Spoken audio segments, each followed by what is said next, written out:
Hello all 10th class students, welcome to this class. और आज की इस क्लास में स्टूडेंट्स हम सॉल्व करेंगे एक्सरसाइज 3.1 से क्वेश्चन नंबर 5।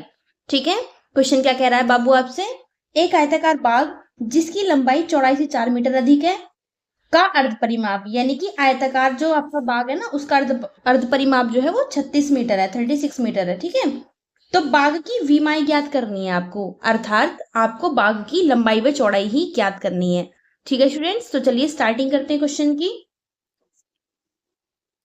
ठीक है, तो आपको क्या ज्ञात करना है? आयताकार बाग की लंबाई व चौड़ाई।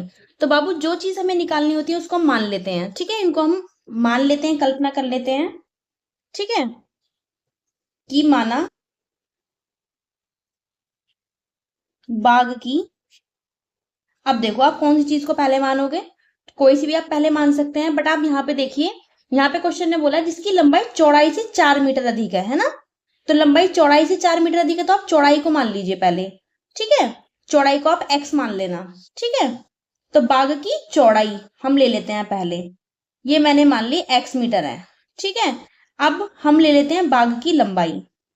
बाग की लंबाई क्या लेंगे? इससे 4 मीटर अधिक, और अधिक के लिए हम क्या करेंगे बाबू? इसमें 4 हम जोड़ देंगे। ठीक है, अधिक के लिए 4 प्लस कर दिया जाता है, अगर बाय चांस वो कम कहता तो हम माइनस कर देते। ठीक है, तो x प्लस 4 मीटर हो गया ये। ठीक है, अब हमें एक और चीज गिवन थी। क्या चीज गिवन थी मेरे बाबू? वो है बाग का अर्ध परिमाप। ठीक है, अब पहले आप बाग की आकृति देखिए। ठीक है, शेप देखो क्या है, आयताकार। ठीक है, तो अब आप ये बताओ जो आयत का आपका परिमाप होता है वो कितना होता है? पहले आप ये चीज लिखेंगे। ठीक है, आयताकार बाग का परिमाप। यहाँ पे आपको वैसे इस टाइप के क्वेश्चंस में ना आपको, जैसे आप आयत शेप दे दी तो आयत के आपको सारे फॉर्मूले पता होने चाहिए। ठीक है ना, क्योंकि कहीं भी यूज हो जाते हैं। आयताकार बाग का परिमाप जो होता है वो होता है बाबू 2 इंटू, ठीक है, लंबाई प्लस चौड़ाई। आप l प्लस बी भी लिख सकते हो इंग्लिश में। ठीक है, ये चीज। ठीक है, बट हमसे बोला है बाबू अर्ध परिमाप। ठीक है ना, यानी कि इसका हमें आधा लेना है। आधा करने के लिए क्या करेंगे हम? 2 से डिवाइड लगा देंगे तो ये आधा हो जाएगा। ठीक है, तो आयताकार भाग का अब लिखेंगे हम यहाँ पे अर्ध परिमाप। ठीक है, अर्ध परिमाप।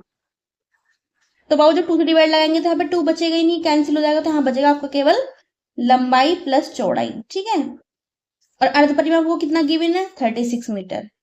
ठीक है, लंबाई कितनी है बाबू आपकी? x मीटर आपने मानी है। ठीक है, चौड़ाई कितनी है आपकी? x plus 4। तो यहाँ से आपको बाबू एक इक्वेशन मिल गई। ठीक है ना, इसको आप बिल्कुल सीधा करके लिख सकते हैं। यहाँ पे ये वाली साइड इधर, ये वाली साइड इधर। ठीक है ना, तो 2x प्लस 4 इज इक्वल 36। अब ये प्लस 4 जाके माइनस का। ठीक है, कितना बचेगा? 32 हो जाएगा ये आपका। ठीक है, और x की वैल्यू यहाँ से हमारी निकल जाएगी 32/2। ठीक है, 16 टाइम्स कट गया, यानी कि x की वैल्यू आ गई आपकी 16 मीटर।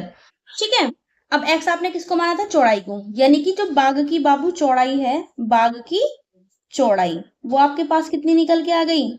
16 मीटर।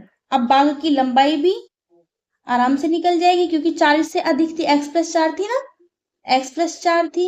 x की वैल्यू कितनी आई आपके पास? 16 प्लस 4, तो कितनी आ गई मेरे बाबू आपकी? 20 मीटर। तो यही बाग की आपकी वीमाएं है। हमको इस क्वेश्चन में इतना ही करना था। आई जस्ट होप आपको समझ में आया बाबू।